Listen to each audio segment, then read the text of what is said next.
Hello दोस्तों, आज मैं यस बैंक की बात करने वाला हूं। यस बैंक के स्टॉक में आज हमने बहुत ही शानदार तेजी देखी है। एक अच्छा मोमेंटम इस स्टॉक के अंदर नजर आया है। लेकिन इसका मतलब क्या ये है कि इस स्टॉक में अब एक अच्छी स्टेबिलिटी बनने लगी है या फिर इसमें फिर से गिरावट का माहौल दिखेगा? देखिए दोस्तों, मैं आपको बिल्कुल जेन्युइन और बिल्कुल जो कि फैक्ट है वही बताने वाला हूं यस बैंक के बारे में, और इसकी तेजी के पीछे की वजह क्या है वो जानना बहुत ज़्यादा अहम होने वाला है। दोस्तों, ये वीडियो बहुत ज़्यादा इंपॉर्टेंट हो सकता है उन लोगों के लिए जिन्होंने यस बैंक में ऑलरेडी इन्वेस्टमेंट बना के रखा है, या जो लोग नया इन्वेस्टमेंट बनाने का विचार बना रहे हैं। अब क्या ये सही टाइम है आप इसमें अच्छा इन्वेस्टमेंट बनाने की स्टार्ट कर सकते हो? ये 12 रुपए के भी नीचे लेवल पर गया था, लेकिन इस टाइम ये 14 रुपए के ऊपर आ गया दोस्तों। और इसमें कोई बहुत ही ज़्यादा तेजी से जंप नहीं लगा है, ये एकदम से 20% का सर्किट लगा और इसने 14 के लेवल को पार किया है। इस बार ये धीरे धीरे करके ऊपर को चढ़ा है। उसके पीछे की वजह क्या है, साथ ही साथ में अब हमें इस स्टॉक के अंदर कैसे एक्शन रखना चाहिए, ये सारी चीज़ें आज हम वीडियो के अंदर देखने वाले हैं। तो चलिए शुरू करते हैं इस वीडियो को।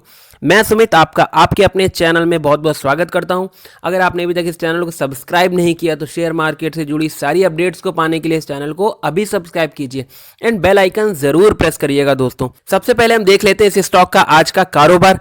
आज ये स्टॉक 13.95 पर अपनी क्लोजिंग देता है। लगभग 5.5% से ऊपर इसकी तेजी आज देखी गई थी। आज ये मॉर्निंग में 13.45 पर ओपन होता है, 14.35 का हाई बनाता है और 13.35 का लो बना करके 13.95 पर अपनी क्लोजिंग देता है। हरे निशान में इसकी हमने आज क्लोजिंग देखी है। एक पॉजिटिव इसमें ग्रीन कैंडल भी बनती हुई हमने चार्ट पर देखी है। अगर हम इस स्टॉक के अंदर आज कारोबार की बात करते हैं दोस्तों, तो आज इस स्टॉक के अंदर एनएसई के अंदर लगभग 30 करोड़ से भी ज़्यादा शेयर्स का कारोबार देखने को मिला है, जिसमें से 40% की डिलीवरी उठाई गई। हम कह सकते हैं लगभग 12 करोड़ से ज़्यादा की। इस स्टॉक के अंदर म्यूचुअल फंड्स की बहुत अच्छी खरीदारी हो रही है, जैसा कि मैंने आपको पिछले वीडियो में बताया था। बड़े बड़े फंड हाउसेस ने भी बहुत अच्छा माल उठा रखा है। कुछ इनसाइडर ट्रेडिंग भी हुई है, जिसके बारे में भी मैं आपको इस वीडियो के अंदर दोस्तों बताने वाला हूं, क्योंकि इसके 22 अक्टूबर को Q2 के रिजल्ट्स आने हैं। अब हम बढ़ते हैं बड़ी खबर की ओर। सबसे पहले मैं आपको बता दूं, दिल्ली पुलिस ने अरेस्ट किया है 3 लोगों को यस बैंक के 300 करोड़ रुपए के हेरा फेरी के केस में। दोस्तों, ये पूरी खबर क्या है हम जान लेते हैं। यतीश वहाल, सतीश कुमार नरूला, इसके अलावा राहुल सिंह यादव, इन तीनों को गिरफ्तार किया गया है। डमी फर्म के तहत इन्होंने लगभग 300 करोड़ रुपए यस बैंक से उठाया था। ये जो कंपनीज हैं इनमें लगभग अगर हम बात करें, राजीव कुमार शर्मा है जो कि vice chairman and executive director है नयति health care and research NCR private limited के। ये 6.3% की इसमें शेयर होल्डिंग्स रखते हैं अपनी। इसके साथ में यस बैंक के 300 करोड़ रुपए के जो एनपीए का मामला भी हमें कहीं ना कहीं साफ होता नजर आएगा, क्योंकि इनको गिरफ्तार किया गया तो बाकायदा प्रूफ्स वगैरह के साथ ही चीज़ें करी गई हैं। तो यस बैंक के एनपीए की रिकवरी में हमें कहीं ना कहीं अच्छा संकेत मिलता नजर आ रहा है। हर तरफ से कोई ना कोई कार्रवाई हो रही है। यस बैंक बहुत ज़्यादा एक्शन में है अपने एनपीए रिकवरी को लेकर के। अनिल अंबानी ग्रुप की जो रिलायंस है वहाँ से भी एनपीए की रिकवरी की संभावनाएं हैं।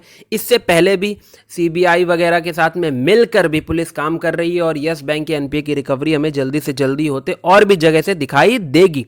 अब मैं आपको बता दूं, legal fight on unveil S dish TV board rejects yes banks demand for EGM. जैसा कि मैंने आपको बताया अपने पिछले वीडियोस में भी कि जो डिश टीवी है उन्होंने ईजीएम करने को टाल दिया था सितंबर में जो होनी थी। अब उन्होंने भाई क्लियर कट रिजेक्ट कर दिया कि हम ईजीएम नहीं करने वाले हैं। और यस बैंक का कहना यह था कि भाई आप ईजीएम करिए और बोर्ड ऑफ डायरेक्टर्स के मेंबर को बदलिए, लेकिन डिश टीवी ने कहा है कि हम इसके लिए अभी कुछ भी नहीं करने वाले हैं। और उन्होंने बताया भी है कि हम इसके लिए एनसीईआरटी चले जाने के लिए भी बिल्कुल तैयार हैं। तो कहीं ना कहीं यस बैंक के लिए ये अभी मैटर बढ़ता हुआ ही नजर आ रहा है, कहीं ना कहीं से रिजॉल्व नहीं होता हमें दिखाई दे रहा है। अब मैं आपको बता दूं एक बात और दोस्तों, जैसा कि मैंने आपको बताया था कि यस बैंक एआरसी के लिए इन्होंने पहले भी अप्लाई किया था आरबीआई में, लेकिन आरबीआई ने रिजेक्ट कर दिया था। लेकिन इस बार ये फिर से अप्लाई करने के लिए प्लान बी पर आ चुके हैं। प्लान बी के लिए इन्होंने क्या करा था कि कई ये कंपनीज को इन्विटेशन किया था कि भाई आप आइए और इन्वेस्टमेंट करिए। तो 5 ऐसी कंपनीज हैं जिसको शॉर्ट लिस्टेड किया है यस बैंक में। उनमें से कौन कौन सी कंपनीज हैं? पहली एक कंपनी है जिसका नाम है वेरदे पार्टनर्स, इसके साथ में है सेरेबरस कैपिटल। इसके अलावा हमारे पास में और कंपनीज इनके जो नाम आ रहे हैं वो है ऑक्ट्रा कैपिटल, प्राइवेट इक्विटी कंपनी है, इसके अलावा जेसी फ्लावर्स। इस तरह से इनकी जो कंपनीज हैं इनके साथ में मिल करके यस बैंक एआरसी का गठन कर सकता है आने वाले टाइम में, और यस बैंक की खुद भी उसमें हिस्सेदारी होगी।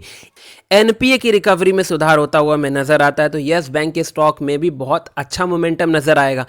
बिजनेस की अगर हम बात करें यस बैंक की, तो यस बैंक धीरे धीरे करके बहुत अच्छा रिकवर कर रहा है। बिजनेस को उन्होंने धीरे धीरे करके बहुत अच्छा स्टेबल किया है। लेकिन अगर एनपीए की रिकवरी भी होती है तो यस बैंक के लिए बहुत ही बढ़िया संकेत है आने वाले टाइम में।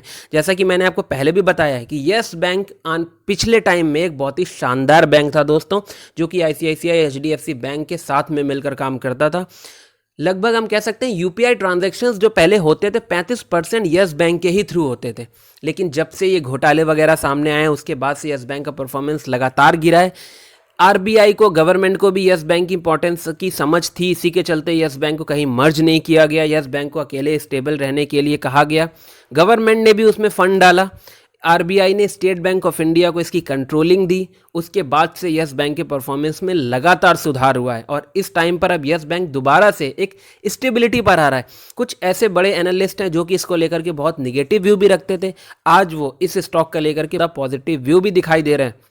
अब कई बार न्यूज़ चैनल्स वगैरह पर भी देखते होंगे कि यस बैंक को लेकर के हमेशा निगेटिव व्यू ही बना है, लेकिन अब धीरे धीरे करके एनालिस्ट भी जो हैं वो इसको लेकर के पॉजिटिव रवैया अपना के बैठे हुए हैं। यस बैंक के स्टॉक में निवेश की सीधी सीधी रणनीति दोस्तों ये होनी चाहिए कि भाई इसको आपको लॉन्ग टर्म के नज़रिए से निवेश करना है। जब इसके 2-3 क्वार्टर्स के रिजल्ट अच्छे आएंगे, परफॉर्मेंस और ज़्यादा सुधरेगा, एनपीए की रिकवरी होगी, तब हम ये कह सकते हैं कि आने वाले टाइम में यस बैंक हमें बहुत बढ़िया संकेत दिखा सकता है। अगर हम, जैसा मैंने आपको पहले भी बता दिया था कि इसके अंदर इनसाइडर ट्रेडिंग में भी बहुत लोगों को ट्रस्ट बढ़ रहा है, क्योंकि भाई इनको पता है कि Q2 के रिजल्ट्स अच्छे आने के संकेत मिल रहे हैं, जिस तरह का डेटा आ चुका है दोस्तों। अगर हम बात करें तो मनीष वोरा ने 4 अक्टूबर को लगभग 1 लाख क्वांटिटी इसमें बाई करी है। इसके पहले भी मई में भी इसमें अच्छी खासी बाइंग देखी है हमने इनसाइडर साइड से, जो इनके डेजिग्नेटेड पर्सन्स हैं उनके द्वारा। 20 मई को भी हम देख सकते हैं लगभग 1 लाख से ज़्यादा क्वांटिटी बाई करी गई थी, और 14 मई को भी आप देखेंगे 1.5 लाख से ज़्यादा क्वांटिटी बाई करी गई थी, और मई में ही 14 मई को ही 72,000 शेयर्स की भी बाइंग करी गई थी। और जैसा कि अभी का भी आप देखेंगे इसमें अच्छी खासी डिलीवरी लगातार उठाती देखी जा सकती है। दोस्तों सीन क्या है ना, जो ऊपर लेवल पर जिनका पैसा फंसा है वो लोग बहुत ज़्यादा स्ट्रेस में और बहुत ज़्यादा तनाव में हैं, और दोस्तों हो भी क्योंकि उनकी मेहनत की कमाई पूंजी इसमें काफ़ी ज़्यादा फंस चुकी है। लेकिन दोस्तों मैं उनके लिए इतना कुछ नहीं बता पाऊँगा क्योंकि उनका पैसा बहुत ज़्यादा ऊपर लेवल पर फंसा है। ये स्टॉक कोई 100 रुपये का इतनी जल्दी लेवल नहीं पा जाएगा, या 100 रुपये मैं तो कहूँगा अभी 50 रुपये का भी आपको 2-4-6 दिन में नहीं मिलता हुआ नज़र आएगा। बहुत से लोग इसको लेकर के बहुत ज़्यादा परेशान हैं, लोगों का विश्वास भी उठ चुका है। अब यहाँ पर इस स्टॉक में गिरावट आने का जो अहम कारण है वो दोस्तों बनता है सेलिंग प्रेशर। आप अभी भी देखेंगे ना, जैसे ही 15 रुपये का लेवल क्रॉस करेगा सेलिंग प्रेशर इसमें बहुत ही ज़बरदस्त आता हुआ दिखेगा, क्योंकि लोगों के अंदर यस बैंक को लेकर के डर बहुत ज़्यादा है। इसमें बाइंग होने के बाद में सेलिंग प्रेशर बहुत ज़बरदस्त आता है दोस्तों। जैसे ये 15-16 रुपये के लेवल पर जाएगा ऐसा सेलिंग प्रेशर आएगा, फिर से इस स्टॉक में हम देखेंगे कि गिरावट का माहौल बन रहा है। लेकिन एज अ बिजनेस अगर हम देखते हैं तो भाई इन्होंने ग्रोथ करी है, एनपीए की रिकवरी भी करी है, और ये रिजल्ट्स भी अच्छे अपने पेश कर रहे हैं, लेकिन वैसी तेज़ी नहीं बन पा रही है क्योंकि सेलिंग प्रेशर बहुत ज़्यादा आता है। जो लोग लॉन्ग टर्म के नज़रिए से निवेश करना चाहते हैं वो लोग इस स्टॉक में बने रह सकते हैं। 2 साल के नज़रिए से उनको अच्छे खासे रिटर्न्स मिलेंगे दोस्तों। आज के इसके जो परफॉर्मेंस है उसको देख करके यही नज़र आता है। बाकी आप कोई भी इन्वेस्टमेंट करना चाहते हैं तो आपको एक बार अपने फाइनेंशियल एडवाइज़र से चार्ट वगैरह पर रिसर्च करने के बाद करना चाहिए। अगर आपको वीडियो अच्छा लगा तो हमारे वीडियो को लाइक करना, शेयर करना एंड सब्सक्राइब करना बिल्कुल मत भूलिएगा। Thank you so much for watching this video.